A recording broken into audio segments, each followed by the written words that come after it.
Il mondo delle invenzioni è sempre affascinante e ricco di sorprese. Pensate che ogni anno la rivista più prestigiosa, Time Magazine, stila una classifica delle idee più ingegnose e tra quelle del 2012 troviamo gli ipnomatici che si gonfiano da soli o addirittura un apparecchio che riesce a ricreare delle nubi vere e proprie in ambienti chiusi, anche a casa vostra. Adesso passiamo ad un argomento davvero cruciale per il nostro domani, lo smog. In Italia, come nel resto del mondo, nell'aria che respiriamo, sono contenute polveri sottili, invisibili, ma molto pericolose. Teresa Paoli è andata ad indagare in una delle zone più a rischio del nostro paese, la pianura padana.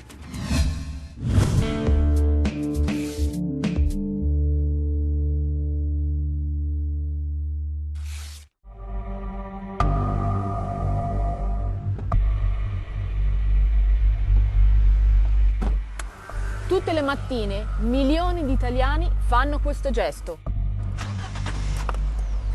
Probabilmente non ci rendiamo conto che girando la chiave e mettendo in moto la macchina mettiamo in serio pericolo la nostra salute.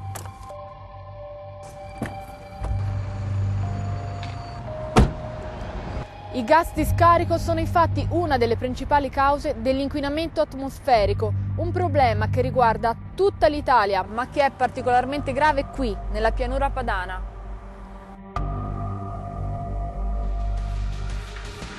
A Padova i livelli di polveri sottili sono molto alti e ve lo dimostriamo. Siamo di fronte a una delle 34 centraline fisse della rete regionale ARPAV per misurare il livello di polveri sottili.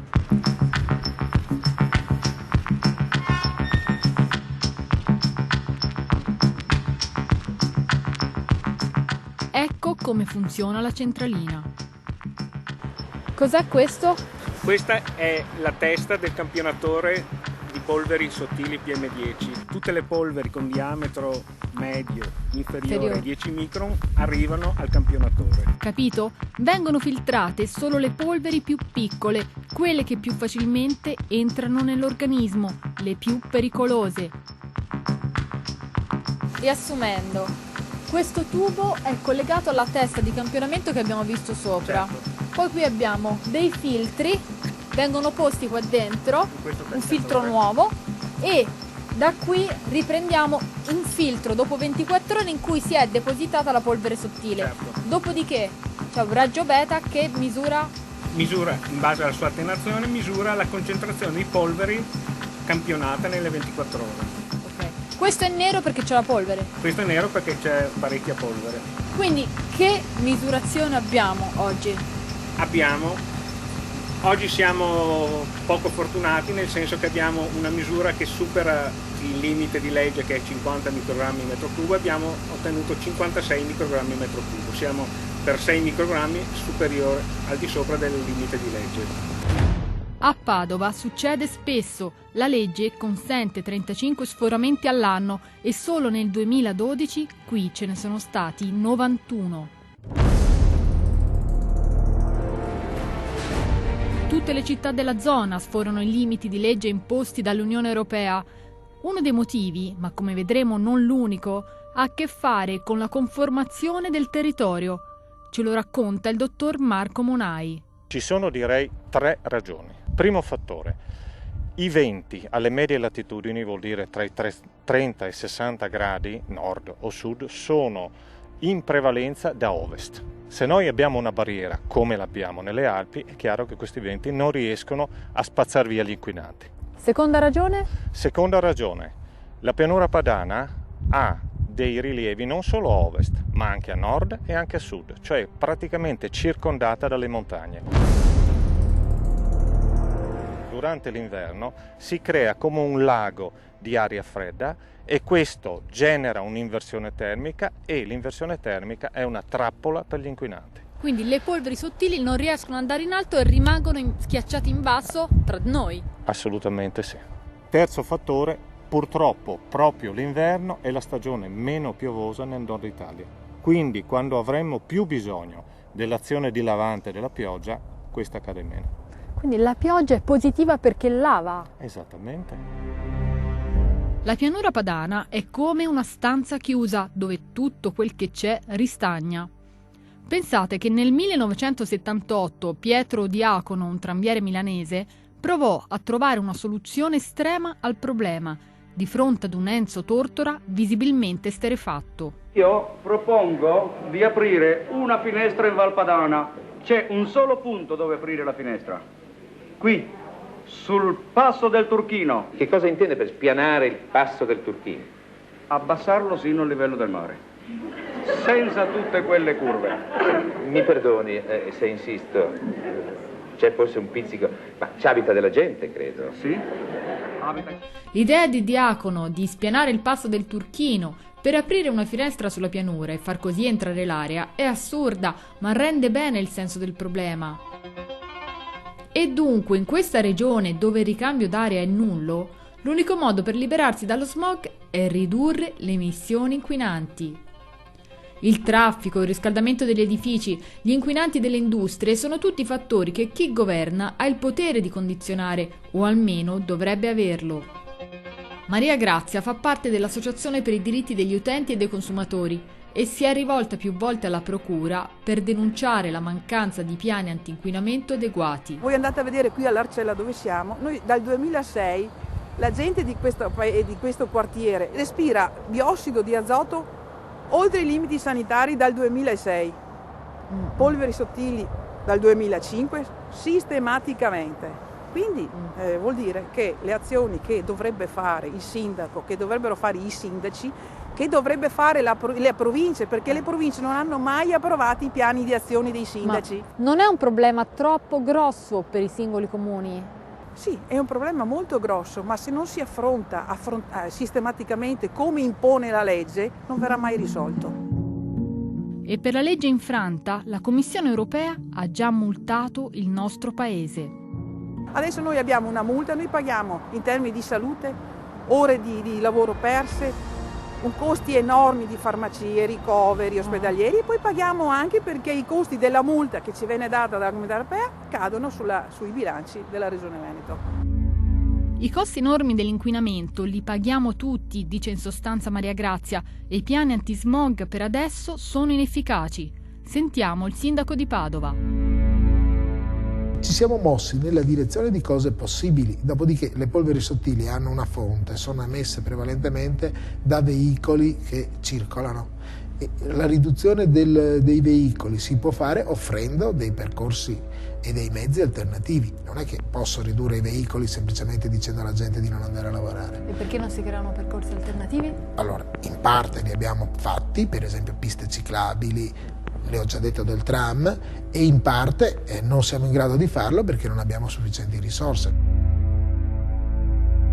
Non ci sono abbastanza risorse, dice il sindaco, e nei comuni vicini la situazione è molto simile. Siamo a Treviso, qui c'è un piano antismog che coinvolge tutto il comune, non solo il centro, ma il livello di inquinamento dell'aria continua ad essere allarmante. E allarmante è anche la confusione dei cittadini riguardo alle polveri. Sai cosa sono le polveri sottili? No, Non sai? non lo so. E la sua macchina che tipo di macchina è? A benzina? A benzina, però lei ha il permesso. No, io non ho il permesso, ma circolano tutti. Lo sa che esiste un piano antismog qui a Treviso? No. Sì, c'è un piano antismog, ma ci sono le eccezioni. Ma ci sono eccezioni, dice la signora. Ed è vero. Nel blocco al traffico trevisano ci sono ben 28 eccezioni, da veicoli d'epoca a quelli dei lavoratori con autocertificazione, ministri di culto o giudici di gara. L'ingegner Paolo Pierobon ci spiega perché. Queste misure con 25 eccezioni, 28 eccezioni, secondo lei, no, lo dica, sono... Non si può bloccare tutta la società, ma per esempio, guarda... Quindi è perché non si può bloccare comunque la società civile? È un problema di contemperazione degli interessi che supera le capacità dei tecnici, ma che entrano nella logica della politica, cioè che deve contemperare gli interessi, quindi deve far migrare una civiltà dalle fonti fossili alle fonti rinnovabili. Per l'ingegner Pierobon bisogna cambiare il punto di vista, Le polveri sono come dei rifiuti gassosi che non si possono raccogliere come si fa con il pattume e allora servono investimenti strutturali per produrre alla fonte meno smog e per far questo ci vogliono incentivi. Noi non abbiamo trovato alternative a dire efficientare fonti fisse e fonti mobili. È un lavoro, capitalizzare la spesa corrente attuale è nella disponibilità. Basterebbe che il governo, se a me, parlo per me, se a me il governo mi dice lunedì, caro signore, hai dei soldi sotto il materasso, se tu li spendi per l'efficientamento energetico di casa tua, io te li tolgo dalle tasse. E io lo faccio subito. L'idea di Piero Bon è semplice: detassare completamente le spese per ridurre il consumo energetico e quindi le polveri sottili. Ma il problema è che finora non si è mai trattato le polveri come una vera emergenza. È una questione sottovalutata? I cittadini non sempre riescono a capire quanto siano minacciose le polveri sottili per la loro salute. Quando il livello di polveri rimane superiore ai limiti per giorni, aumentano i ricoveri per attacchi d'asma e c'è un aumento di mortalità cardiovascolari. Si può quantificare il numero di vittime causate da questo problema, dalle polveri sottili? Sì, e naturalmente vittime evitabili. In Italia si calcolano che siano 6.000 all'anno e che sarebbero completamente evitabili se si potesse ridurre le particelle, l'inquinamento e quindi soprattutto le particelle. C'è un pericolo che riguarda strettamente i minori più piccoli? Il pericolo maggiore è l'asma. L'asma è aumentata moltissimo dai bambini, soprattutto legata a questo, poi anche le bronchiti e poi anche le polmoniti. Per fortuna non almeno immediatamente il rischio di malattie cardiovascolari. I danni alla salute sono certi e nell'attesa di un investimento serio a livello nazionale, qualche piccolo passo in alcune regioni si è fatto.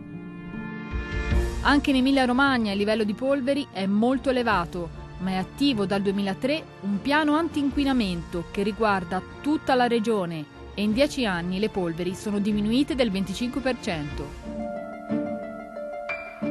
A Modena, per esempio, gli sforamenti sono ancora più del doppio di quelli ammessi, ma dal 2005 ad oggi sono passati da 160 a 80 all'anno. E che cosa si è fatto di concreto? Oltre a far muovere le persone in bici con un servizio di bike sharing completamente gratuito, qui si punta passo dopo passo ad un cambiamento strutturale. In centro ci sono mezzi elettrici che trasportano rifiuti. E sparse per la città ci sono 10 colonnine elettriche, perché l'obiettivo è potenziare una mobilità alternativa.